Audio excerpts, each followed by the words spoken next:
नमस्कार दोस्तों, आप लोगों को स्वागत है हमारे चैनल पे। तो आज की इस वीडियो में बात करेंगे the oriental insurance company limited की तरफ से एक वैकेंसी जारी किया गया है, जिसमें आप लोग को टोटल 500 पोस्ट जारी किया गया था। आज की इस वीडियो में बताएंगे कि आप लोग का सिलेबस क्या है और किस प्रकार से आप लोगों को तैयारी करना है, इसके बारे में जानकारी देने वाली है। तो आप लोग इस वीडियो को पूरा देखिएगा। उससे पहले आप लोगों को कुछ जानकारी दे देते हैं कि ये फॉर्म कब आया था और इसकी एग्जामिनेशन कब तक होने वाली है। ये जो फॉर्म है 1 अगस्त को जारी किया गया था, जिसमें 2 अगस्त से लेकर यहाँ पर देखिएगा तो 17 अगस्त तक इस फॉर्म को फिलअप करने का डेट मेंशन किया गया था। और इसका जो प्री एग्जामिनेशन है यहाँ पे 7 सितंबर 2025 को लिया जाएगा। और यहाँ पर आप लोग देखिएगा तो जो प्री एग्जामिनेशन का जो डेट दिया गया है, यहाँ पर आप लोग को टेंटेटिव डेट दिया गया है, यानी कि इसमें बदलाव भी हो सकते हैं। ये आप लोगों को दिया गया है। फिर आप लोगों को जो सेकेंड एग्जामिनेशन है मेंस का, उसमें आप लोगों को टेंटेटिव डेट इसमें भी दिया गया है, यानी 28 अक्टूबर को। इस डेट में भी बदलाव हो सकता है। इसमें आप लोग को 500 पर जारी किया गया था। चलिए अब इसके सिलेबस पे चलते हैं। इतनी जानकारी आप लोगों को काफी है। चलिए इसके सिलेबस पे चलते हैं। उससे पहले आप लोगों को एक चीज और बताते हैं कि जब आप लोग को प्री या फिर मेंस दोनों में से कोई भी एग्जामिनेशन होगा, तो आप लोगों को जो एग्जामिनेशन डेट है उससे 7 दिन पहले आप लोगों का जो आप लोग के यहाँ देख सकते हैं 7 days period to the date of each examination, यानी कि आप लोग का जो एग्जामिनेशन है उससे 7 दिन पहले आप लोग को जो है कॉल लेटर यानी कि एडमिट कार्ड डाउनलोड कर पाएंगे। अब चलते हैं सिलेबस पे कि आप लोगों का सिलेबस क्या था, क्या रहने वाला है। तो सबसे पहले यहाँ पर देखिएगा तो प्री एग्जामिनेशन का जो सिलेबस है, ऑब्जेक्टिव ऑब्जेक्टिव टेस्ट रहने वाला है, ऑनलाइन ऑब्जेक्टिव टेस्ट रहने वाला है, जिसमें आप लोग देखिएगा तो सबसे पहले जो यहाँ पर देखने को मिलेगा टेस्ट ऑफ इंग्लिश लैंग्वेज। यहाँ पर आप लोग को 3 सब्जेक्ट दिए गए हैं। 3 सब्जेक्ट में पहला है इंग्लिश। यहाँ पर देखिए पहला इंग्लिश है। दूसरा आप लोग का रीजनिंग है। फिर आप लोग यहाँ पर देखिएगा test of ability, numerical ability आप लोग का रहने वाला है। टोटल यहाँ पर 100 क्वेश्चन रहने वाले हैं। ठीक है, यहाँ पे टोटल 100 क्वेश्चन रहने वाले हैं। फिर मैथ, इंग्लिश और रीजनिंग आप लोग का रहने वाला है। इंग्लिश की बात करें तो यहाँ पर 30 क्वेश्चन इंग्लिश में पूछे जाएंगे।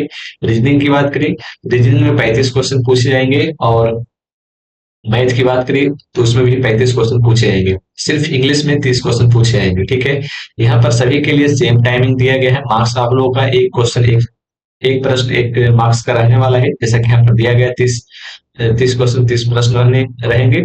उसी प्रकार से यहाँ पर देख सकते हैं 35 क्वेश्चन 35 मार्क्स के रहने वाले हैं। बात कर लेते हैं टाइमिंग की। टाइमिंग आप लोग का प्रत्येक टेस्ट में आप लोग का 20 मिनट का टाइमिंग यहाँ पे मिलने वाला है। टोटल टाइमिंग की बात करें, टोटल टाइमिंग आप लोग का 60 मिनट रहेगा। 100 क्वेश्चन के लिए, 100 क्वेश्चन सोल्व करने के लिए आप लोगों के पास 60 क्वेश्चन रहने वाले हैं, जिसमें आप लोग यहाँ पर देखिएगा तो मीडियम ऑफ एग्जाम की बात करें तो इंग्लिश में रहेगा। और यहाँ पर जो रीजनिंग है और जो मैथ है उसमें हिंदी और इंग्लिश दोनों में रहने वाले हैं। ठीक है, अब बात कर लेते हैं यहाँ पर दिया गया candidate will have qualify in each test securing pass marks too. यहाँ पर देखिएगा तो आप लोगों को कम से कम कितना मार्क्स लाना चाहिए, ताकि जो है आप लोगों को यहाँ पर Tier 2 एग्जामिनेशन देने के लिए मिल जाए। तो यहाँ पर आप लोगों को दिया है candidate will have to qualify to each test securing passing marks to be decided by the company. Adequate number of candidates state wise and category wise decided by company will be shortlisted for the Tier 2 examination. यहाँ पर कहा जा रहा है कि अभी नहीं बताया गया है कि क्वालिफाई का जो मार्क्स रहने वाला है वो कितना रहने वाला है।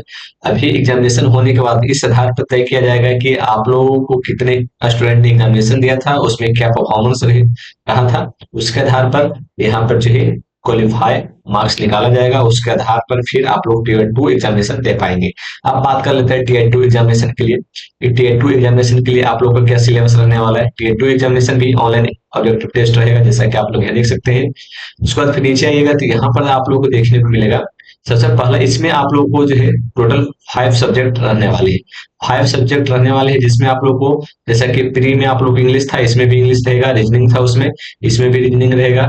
मैथ उसमें था, इसमें भी मैथ रहेगा। इसमें 2 सब्जेक्ट अलग से जोड़े गए हैं। पहला जो है कंप्यूटर नॉलेज और दूसरा जो है जनरल अवेयरनेस, यानी कि 2 सब्जेक्ट इसमें जोड़ दिए गए हैं। बात कर लेते हैं तो यहाँ पर आप लोग को जो इंग्लिश का है उसमें 10 मार्क्स इंक्रीज कर दिया गया है और 40 मार्क्स का कर दिया है। उसी प्रकार से यहाँ पर देखिए टेस्ट ऑफ रीजनिंग, इसमें भी यहाँ पे 5 मार्क्स इंक्रीज करके 40 कर दिया गया है। मैथ में भी 5 मार्क्स इंक्रीज करके 40 कर दिया गया है। ठीक है, मेंस एग्जामिनेशन में। उसके बाद फिर टेस्ट ऑफ कंप्यूटर की बात करें तो 40 क्वेश्चन रहने वाले हैं। टेस्ट ऑफ जनरल अवेयरनेस उसके लिए 40 क्वेश्चन रहने वाले। टोटल 200 मार्क्स का यहाँ पे एग्जामिनेशन मेंस का होने वाला है। बात कर लेते हैं यहाँ पर कि आप लोगों का मैक्सिमम मार्क्स कितना रहने वाला है। तो यहाँ पर जो है आप लोग देखिएगा 40 प्रश्न के लिए 50 मार्क्स रहने वाला है। इस प्रकार से आप लोग देखिए 250 मार्क्स का इसका एग्जामिनेशन होगा।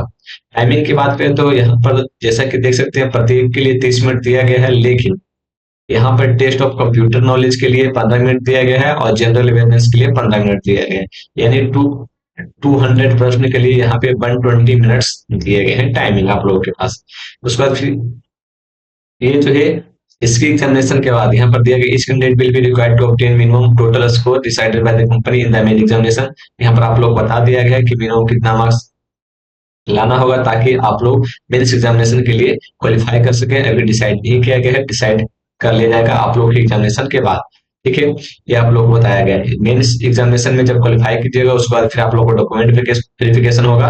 ये सारी जानकारी दिया गया है। अब बात कर लेते हैं पर कुछ चीजें दी गई है पेनल्टी फॉर रॉन्ग आंसर।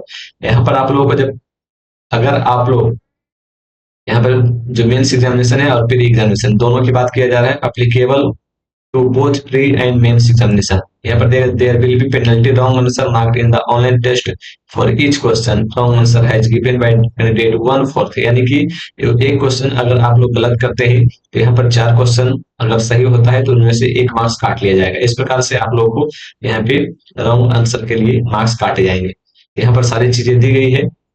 यहाँ पर बोला जा रहा है कि यहाँ पर देख सकते please note the candidate not permitted appear to the online examination without the following document. आप लोग ये सारे डॉक्यूमेंट ले जाना है, जैसे वैलिड एडमिट कार्ड आप लोग ले जाना है, फोटो ले जाना है और photo copy of the identity proof वो भी आप लोग को होना चाहिए एग्जामिनेशन में बैठने के लिए। सारी चीजें है। इससे रिलेटेड और भी कोई जानकारी चाहिए या फिर आप लोग को इसके सिलेबस में कोई भी और जानकारी चाहिए जिससे कि आप लोग को कोई भी इम्प्रूवमेंट करना हो तो आप लोग कमेंट बॉक्स में कमेंट कर सकते हैं। चलिए मिलते हैं नेक्स्ट वीडियो में। धन्यवाद। जय हिंद जय भारत।